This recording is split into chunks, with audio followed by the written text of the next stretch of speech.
and welcome to Perspective. Between the Afghan Taliban and Pakistan, a fragile ceasefire. We'll be looking at what makes this, of course, a fragile ceasefire and what kind of developments we can see till the 6th when talks are likely to resume.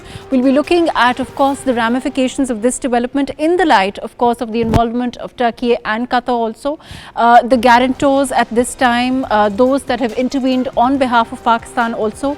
A little later on, we'll also be talking about US President Donald Trump's announcement to resume nuclear testing. What this means for the world when, of course, at this time, can it be seen as, of course, a rekindling of a global race for nuclear weaponry? All of that today on Perspective. I have with me Mubashir Zaidi joining us from Turkey and Imran Ali Chaudhry in the studio. Thank you for being with us today.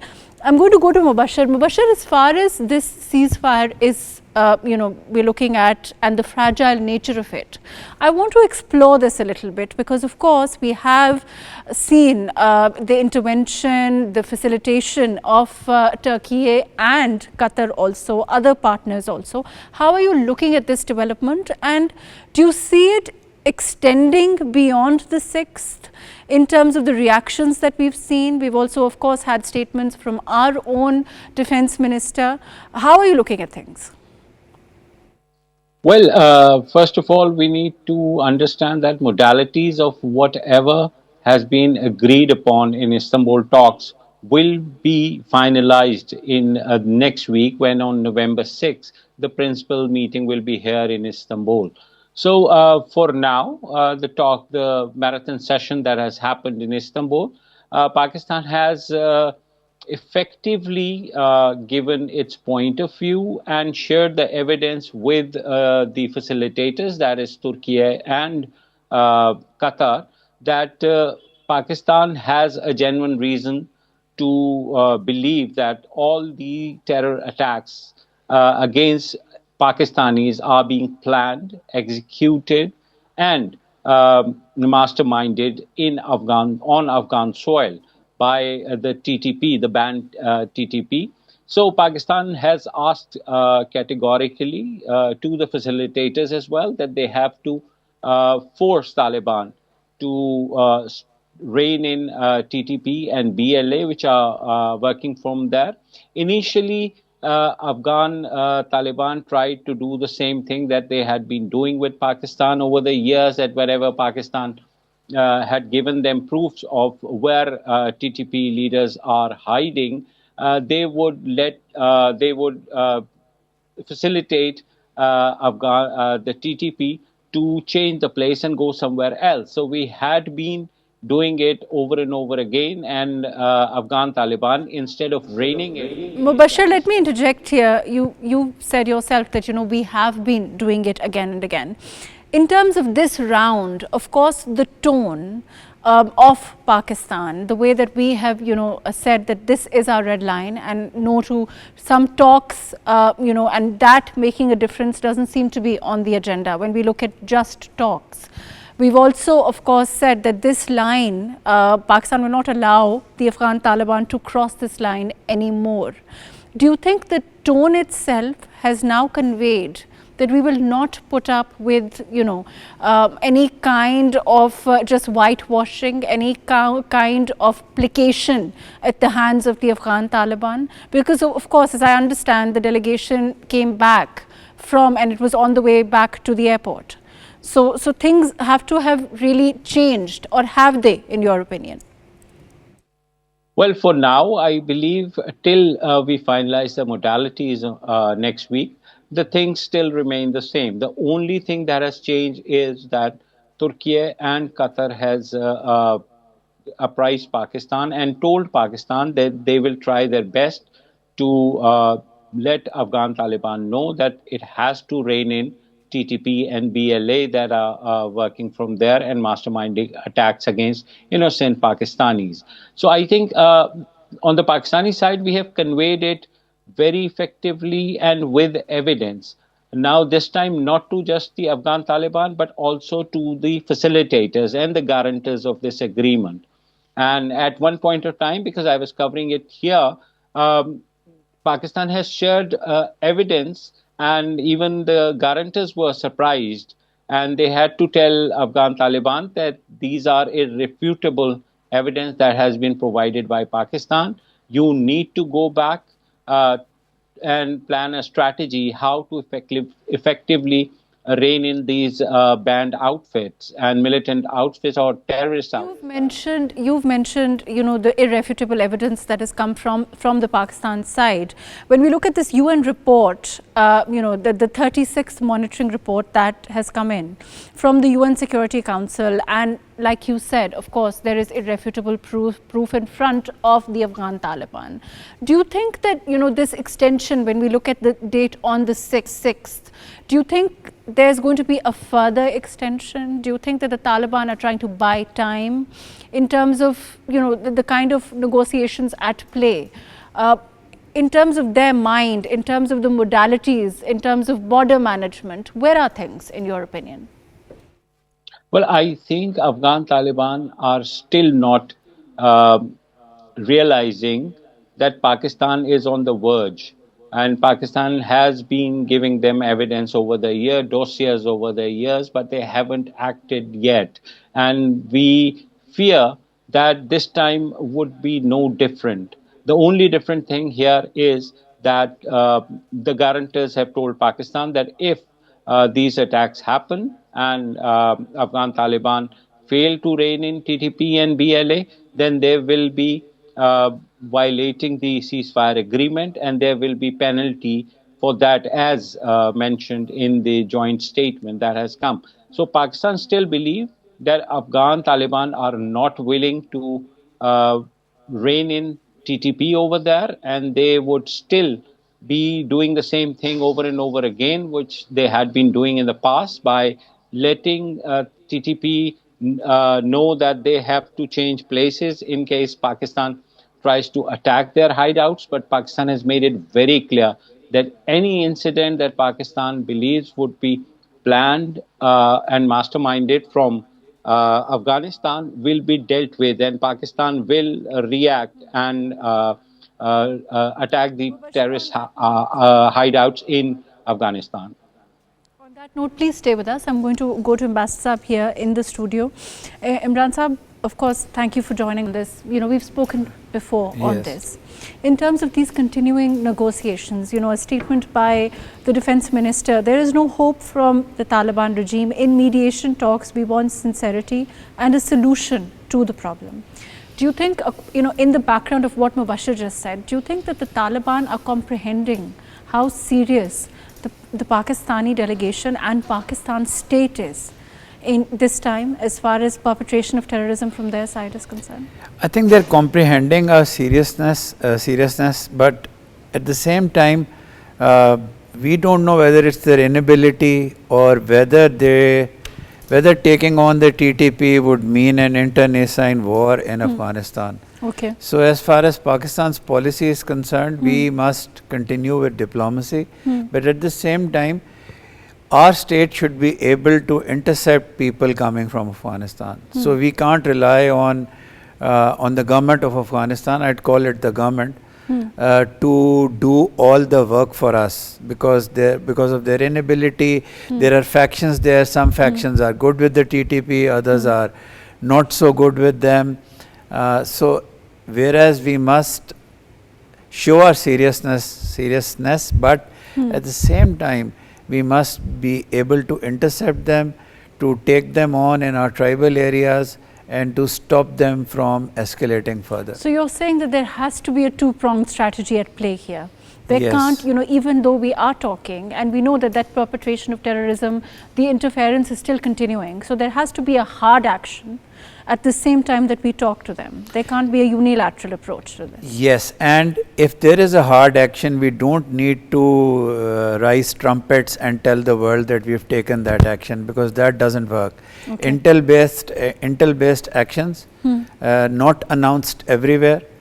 One, and there's a third prong. It's great that you mentioned two prongs. The third prong is the trade, transit, and the border prong. Okay. We must make sure that we don't alienate the Afghan people for the crimes of the TTP. Okay. So we must ensure that medicines, children's supplies, life-saving drugs and other things continue to go across the border. They must go across. At this time, I think they're blocked. So Pakistan as a state needs to take a different approach from other states that have encountered this. I agree with you, and I think it's hard not to. But the question is the onus. I just want to, the onus of the people of Afghanistan.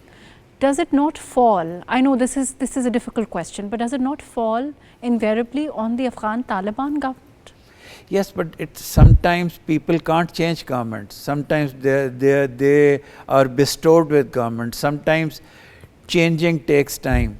So the children, the women and the people of Afghanistan must get benevolence, kindness and less rhetoric from Pakistan, whereas we must do what we have to do because as Mubashir rightly concluded, we can't be sure.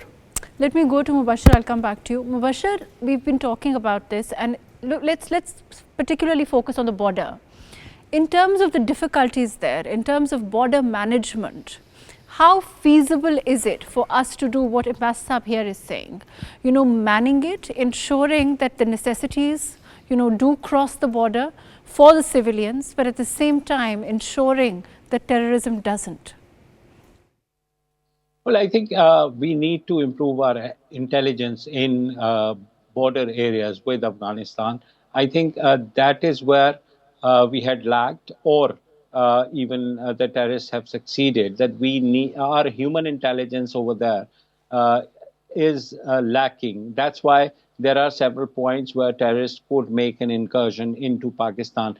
We have to stop that.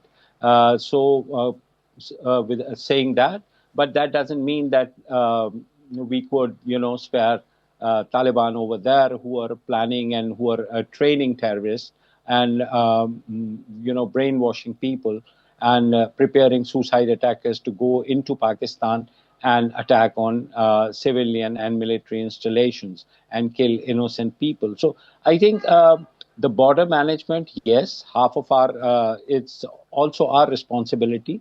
But I think given that the length of the border with Afghanistan, which is more than 1,500 kilometers, it is very difficult for us to man the whole of border.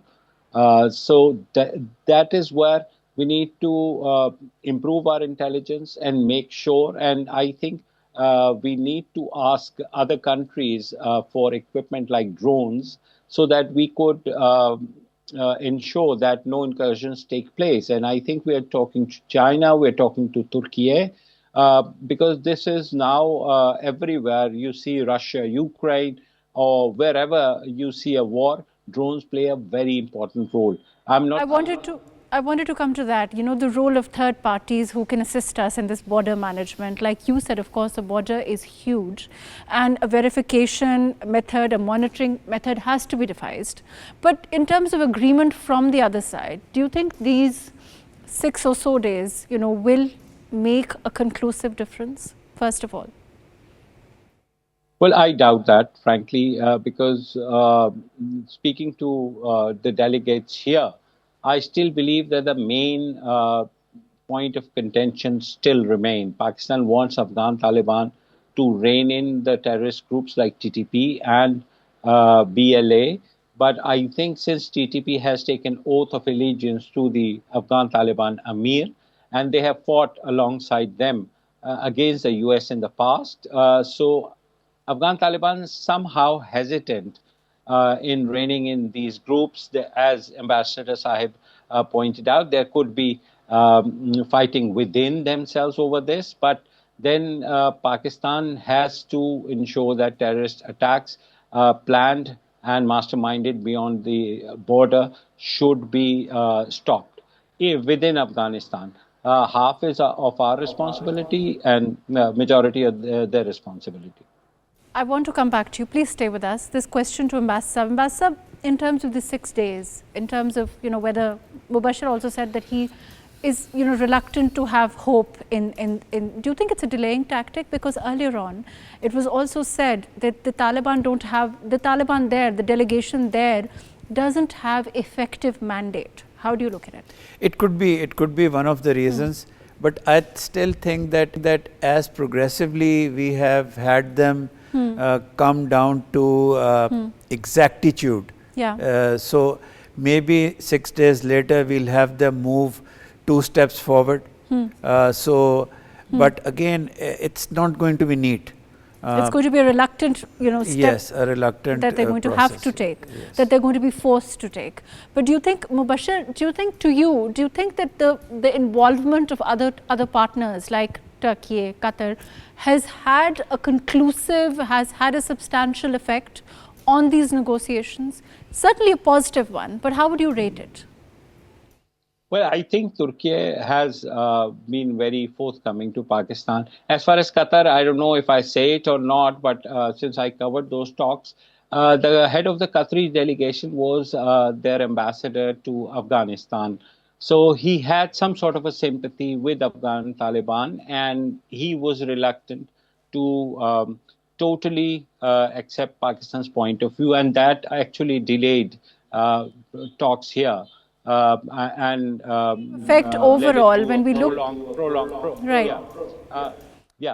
So I think guarantors can only ensure that both fights could be stopped at a certain extent. But given the relationship that right now Pakistan and Afghanistan are having, I think guarantors would their guarantees would go till a short way. On a long way, I think we have to solve the problems within ourselves, and for that, Afghan Taliban have to realize that the kind of game that they are playing, or the kind of terror that TTP and BLA are enforcing on Pakistan needs to be stopped. So that will only be done through force. And for now, because they had this view that they had defeated USSR, now Russia, and then later USA. So Afghan Taliban are also thinking that they can defeat anyone. But as they say in diplomacy,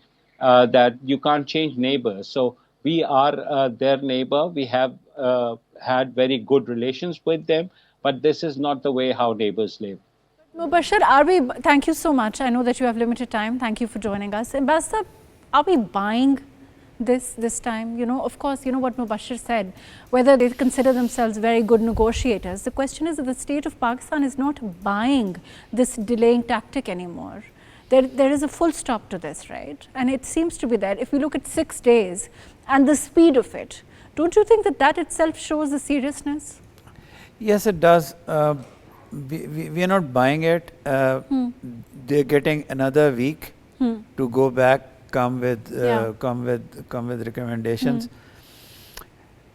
I want to to flag a point with you. Right. Okay. Pakistan's moral high ground. Because you asked Mubashir about the role of third parties. Pakistan's moral high ground stems from the fact that instead of making it a bilateral hush-hush matter, we went to 2 states that Afghanistan trusted, and we sort of put our evidence before them. Which means that we are sure of our truths. We are corroborated by the UN report and international monitoring that is being done. Plus also corroborated by Turkey and Qatar. Right. So we are not reluctant to put our evidence in front of third parties, which gives you the moral high ground on this. So I think we have not emphasized it enough. One thing is the cajoling or the tactics, pressure tactics, or pushing forward of third parties. That is one thing, but it's another thing to bear your evidence in front of 2 third parties. So that means we have enough evidence. We are right.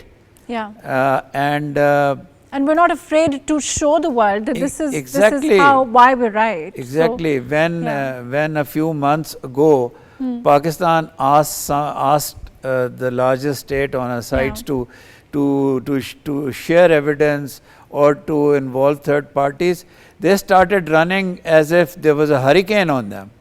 So So essentially, I think what you're saying, I think it's very important. You're saying, running is something that you used.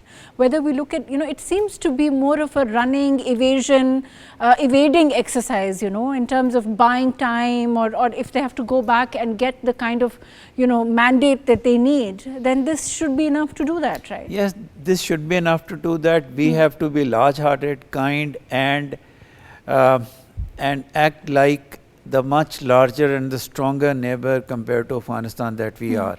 That's why when, as you rightly pointed out, the delegation was leaving, we went back. That's why we'll go back on the 6th. We'll discuss the modalities with them. So this prong is the diplomatic prong, and I think Pakistan has shown the world that, like it was on the right side after Pahalgam, we are on the right side on this. Right. Thank you so much, Ambassador. Thank you for your very valuable input. We'll be taking a short break, after which we'll come back and talk more about what we expect on the 6th from these negotiations. Please stay with us.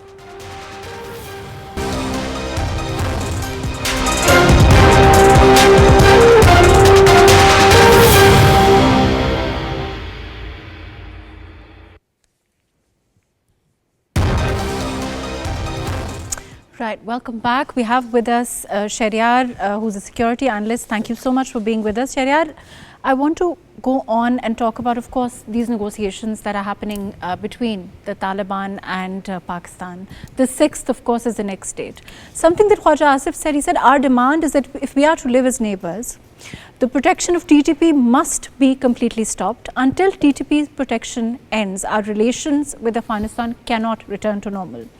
In terms of a decisive action, in terms of decisive tone, in terms of a full stop, has Pakistan ever been, in your opinion, where we are today? Well, Pakistan has been very open and very strict this time around. But the problem comes from the Taliban side. Now, Pakistan is looking for some verifiable actions. What are those verifiable actions that could basically make a difference? One, that will those sanctuaries of the TTP, will they be upended? Okay. Secondly, if we see some high-level arrests coming up in the coming days, that would be a good indicator. And the recruitment that the TTP does from Afghanistan's soil, will that be stopped? So these are some verifiable indicators that the Afghan Taliban could work on. Do you think the Afghan Taliban, I'm going to interject, are they going to expose their insincerity at this point to the world, in your opinion? Well, there is a lot of pressure. Obviously, a lot of regional players are involved. Turkey is involved, Qatar is involved. And they obviously are looking for a lot of investments as well. They are going through an economic turmoil. So international powers, just like China, Russia, even the US, they're also looking at this whole situation very, very carefully. And there is a lot of pressure on the Taliban side as well. So there is onus and there is pressure on their side. Now, the decision that the Afghan Taliban need to make is whether they want to be a working state or do they want to still operate like an insurgency. And now is the time for them to also show to the world that they're serious and they are operating as a responsible member of the international community. Up till now, they have basically preferred their relations with the TTP, trying to develop some sort of strategic depth within Pakistan, and that is not working. Pakistan's patience is up. And we will really need to see these verifiable indicators. And Mahrukh, I should also tell you that I am looking at it from a bit of pessimism. Because historically, whenever we have discussed this, we've done this time and time again. And Taliban have not basically been very sincere when it comes to their previous engagements with Pakistan as well. Last time around, they basically asked for money and they basically said that we will basically upend these people from there and we'll move their sanctuaries from close to Pakistan's border and we'll shift them to some other geographical location. And when Pakistan asked them that do you have any proof or do you give any guarantee that they won't come back, they said we can't basically say that. But in terms of guarantees, just to understand, in terms of guarantees, when we are asking them at this time, the postponement to the 6th, isn't it one fact, the fact that Pakistan is saying now that we will not move ahead until we have those guarantees in place in front of Turkey, Qatar, and there are other partners in this also. That is the main reason that the trade has still not opened. And the spokesperson of Pakistan's Foreign Office has very clearly said that Taliban have agreed that TTP as well as BLA operate from their soil. So they've admitted it. That's a positive step. And now Pakistan is waiting for November 6th. So this joint monitoring mechanism can be developed, and we want to see what kind of mechanism will be coming out of it. Because of the fact that this mechanism has some teeth, given that there are penalties placed on violations of this mechanism. So I think it will be enforceable, and if we basically see that there's no positive impact coming out of this mechanism, then Pakistan obviously holds the cards, and Pakistan will basically decide how to take this forward. But even, I was talking to Ambassador just now, even at this time, we know that insertions are happening, and we know that Pakistan is reacting strongly to them. So we are not, we are following a multi-pronged approach to this. In that sense, do you think that itself is also going to be able to convey to the Afghan Taliban that Pakistan doesn't mean that it's going to put up with this any longer? There's no nonsense to this. So Mahrukh, there are 3 things that I'm observing right now that are happening on ground, and the reports that are coming in. One, the attacks are still continuing. A very high value target, number 2 of TTP, was eliminated by the Pakistan forces. That is a major win from Pakistan's side. Secondly, the TTP has stopped taking credit for any operations or any attacks that are happening right now. So previously their social media used to be abuzz with a lot of propaganda on Pakistani forces. That has stopped. So obviously some sort of communication has happened between the Afghan Taliban and TTP. And the third thing is that Pakistan in itself will have to work, and their intelligence has to basically do very strict monitoring, surveillance to see what the situation on ground is. I just don't want this whole time in which these negotiations have taken place that the TTP basically uses this to regroup. They use this to arm themselves, and they basically use this to basically launch more attacks. Because Pakistan is not attacking right now into the Afghan territory because of this ceasefire agreement. Secondly, we also need to know that there are also reports coming that the top leadership of Afghan Taliban has also been instructed to basically move out of their current locations and go to other locations in which they basically feel that they won't be targeted from the Pakistan side. So there is fear on part of the Afghan Taliban as well that Pakistan this time is very serious. Like you said, that fear is going to make them just give them more hideouts, or is it going to lead them to eliminate those perpetrators of those the terrorist attacks within Pakistan? And that is where the change will come, right? So this is totally on the behest of the Afghan Taliban. This is the decision that they need to make. And I was listening to the conversation that you were happening with the Ambassador Saab right now. And this whole narrative of Afghanistan being the graveyard of empires, it's very delusional. It came from some American writer, author, analyst. And this has basically caused a lot of delusion within the ranks of the Afghan Taliban. I don't know where this came from. It's totally unfounded. Pakistan is not an occupying force. Pakistan is the neighbor of Afghanistan. We don't want to basically go and take over Afghanistan. We have no intentions. We basically want cordial relations with a neighbor that has basically benefited from Pakistan throughout history. Even right now, the Afghan transit trade is the only artery that Afghanistan has when it comes to getting supplies to Afghanistan. Afghanistan should remember that it's a landlocked country. Afghan Taliban should remember who supported them back in the day.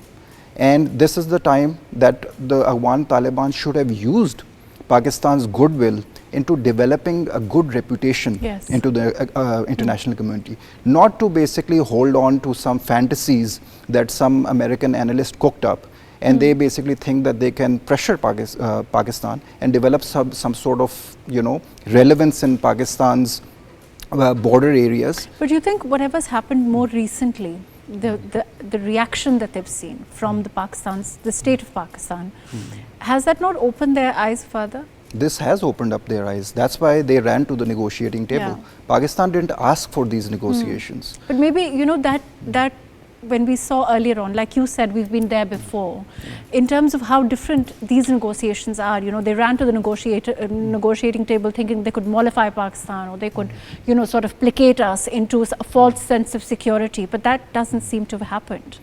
So in that sense, do you think it's possible that perhaps, you know, this is getting in their minds that now they have to take decisive action? Well, this time around, they know that Pakistan is serious. This is the first time after August 2021 that their soil has been attacked by a very potent army this time around. Yes. Previously, the only attack that they basically faced was a drone attack that happened, which basically killed the leader of Al-Qaeda, Ayman al-Zawahiri.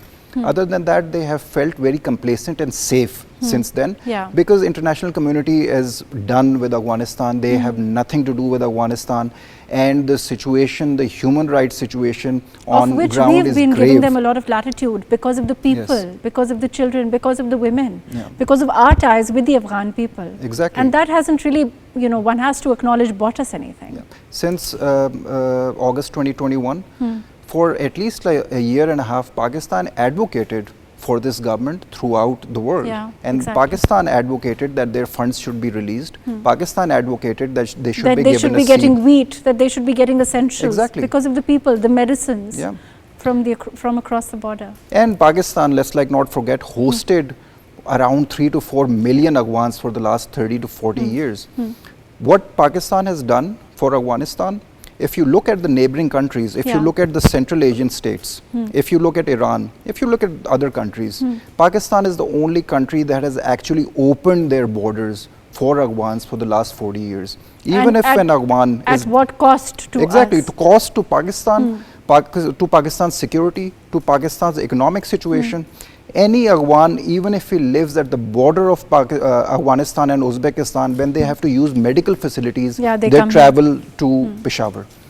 So this is something that they need to remember. Thank you, Shahryar. Thank you for your very valuable input. I'm going to be moving on now to, of course, the nuclear testing by President Donald Trump. We have with us Dr. Kamran Bokhari, who is a Senior Director at New Lines Institute and Professor at Georgetown University in Washington. Thank you for being with us. Dr. Kamran, how are you, first of all, looking at this? Was it expected? And, of course, the kind of tremors that it seems to have, you know, sent in the international world. Let's talk about that. Thanks for having me. I'm not sure if I'd call it tremors, but yeah, look, you know, we're in an unanchored world. The old rules of the game are no longer applicable. And if Russia and China are taking their gloves off, then it makes sense for the United States to say, you know, what's holding us back? So I think this is the president is responding to a threat. And I think this is the right move, considering what's at stake. But so you think that when he deems it essential to U.S. security, it is, you know, something that has been coming for a while? Of course. I mean, look, the Intermediate Range Missile Treaty was thrown off, you know, out the window in 2019. So this has been a buildup. I mean, but obviously there's the gap between the conventional and the non-conventional capabilities. But yeah, I mean, look, this is the way the world is right now. If the Russians are doing tests and they're engaging in bellicose behavior, and the Chinese are not far behind, so why should the U.S. restrict itself? Why should the U.S. Not engage in these kind of tests? Because otherwise, not doing so would leave Washington at a disadvantage. But in terms of it leading to a nuclear arsenal race, do you see some meat to that argument? That's just a fact of life. I mean, I think a lot of us, you know, and the people who are critical of this are still stuck in the old world, the post-1945 world that lasted several decades. And they're not coming to terms with the reality that this is a new world. There are new dangers, new risks. You know, China did not exist at that time. It's a rising challenge, at least technologically and on the economic front. But Russia is behaving very bellicose, although it's not the Soviet Union. But nonetheless, we have new challenges. You have artificial intelligence. This is the age of swarming drones. And we are in a very dangerous moment. So it makes sense for the United States. It would be complacent of Washington to not take these realities into account and adjust its policy course accordingly. In terms of, of course, the world shying away from the nuclear arms race, or shying away from this kind of, the potential for this escalating, do you think that there's a chance that, following this, there can be a rein-in, so to speak, from all countries? Look, it's to be expected. I mean, if you go back, how did Pakistan and India acquire nuclear weapons? It's because of a race.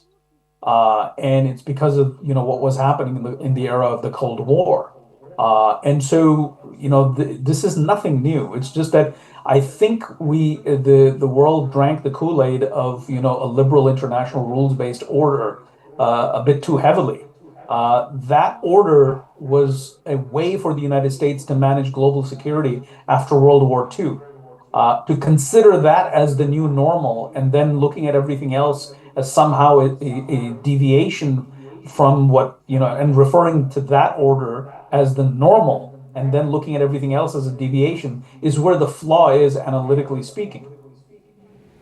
In terms of, the world sort of, this as a deterrent, we've seen, like you said, Pakistan-India situation, and of course, the value of nuclear arsenal as deterrence. Overall, it could be seen in a positive light if we look at, the effect of the deterrence value of the nuclear arms race or nuclear arsenal, or having the capability, nuclear capability. So look, there are two things here. One is existing nuclear powers. They, by nature, have to continue to do R&D and maintain their minimum deterrence that their respective economies allow. But then there's another thing, which is called nuclear proliferation. More countries joining this club, and that's something that still is not acceptable to any of the nuclear powers. So let's just take Iran. It's not just Israel and the United States that don't want Iran to have nuclear weapons. The Russians have far more to lose from an Iranian nuclear capability. The Chinese don't want it. Pakistan doesn't want another nuclear power. It already has two on its border. It does not want a third border with a nuclear weapons state. So those are two separate things in terms of, there's the deterrence argument that sort of applies to those that have it. And then there is the proliferation argument that is another sort of entirely different conversation to be had. And also, what about the conversation? I know this is, a little bit of a deviation, but the conversation of nuclear testing, the conversation of nuclear arsenal versus, for example, concerns like climate damage, to which we know, what the reaction of the US president has been. Yeah, look, I mean, this is the cost of doing business. Are there, negative impacts, adverse impacts to the global climate situation? Of course there are. But then, what do? If Russia is now engaged in testing and the Chinese are going to do that, and so what does the United States do? No, we don't want to damage the climate. I mean, security is paramount. The climate has its own sort of timeline and its own sort of logic. But in the more short term, do you want the Russians to gain an advantage in the nuclear field just because you're committed to climate change? I don't think that's a sound policy. When we look at, of course, one has to, like you said, one can't shy away from the realities of the world in this case. But in terms of prioritization, when we look at it analytically, do you see the world overall, the priorities at this time? And not just the US, like you said, of course, Russia, China, and overall Iran, there's the priority of it. So the real crisis seems to be somewhere else. Do you agree with that? Yes, the crisis is just in sort of the nature of the world. The bipolar world collapsed over 3 decades ago, and the world has been adrift. The West has been adrift. China has risen. The EU has become an entity of sorts. There are other middle powers rising uh, and getting closer to great power status. Poland, Turkey, Mexico, India. You go a step below, you have the Azerbaijans and the Kazakhstans of this world. So the world is changing, and this new emerging world needs a new way of dealing with it. And so I think that all of this, whether it's nuclear testing, whether it's anything else that we can talk about, fits, it has to be seen in the context, or it has to be, overlaid into what the world is becoming. And that's an objective reality, whatever anybody's subjective preferences may desire. And the statement from Jamie Wang, no major power except North Korea has tested in decades. So this is in a sense, going to give the license to those also. And I know you said that there are those that are on the verge of doing so. But overall, this is going to be, do you see this as a shift overall? In terms of the world now, and if we look at more testing, we look at more, prioritizing, for example, the nuclear arsenal, like I said, again. Yes, of course. I mean, and we have to also understand that technology changes. So what does a test mean anymore? So yes, the North Koreans are still stuck in 20th century technology, just because of the sort of the situation of sanctions and their poor economic conditions. But countries like Russia, countries like China, the United States, other Western countries, even India and Pakistan, technology has evolved. And so testing is also going to evolve. What does that look like? I don't have an answer to that, but I don't think we should imagine testing in the way it happened during the 20th century. And so I think we need to brace ourselves for new kinds of realities, and not just with testing, but in the overall sort of threat atmosphere of the globe. Right. Thank you so much. Thank you for being with us today. Thank you for your very valuable input. Overall, of course, as far as the Afghan Taliban and the negotiations are concerned at this time, we'll know more what happens on the table on the 6th now. And of course, as far as the testing is concerned, it is a world that is, of course, going to be prioritizing, it seems, nuclear testing over concerns like, for example, climate damage, and of course funds for the kind of climate resilience that is needed. Those kind of priorities seemed to again be changing with the US in the lead. Thank you so much for joining us today on Perspective.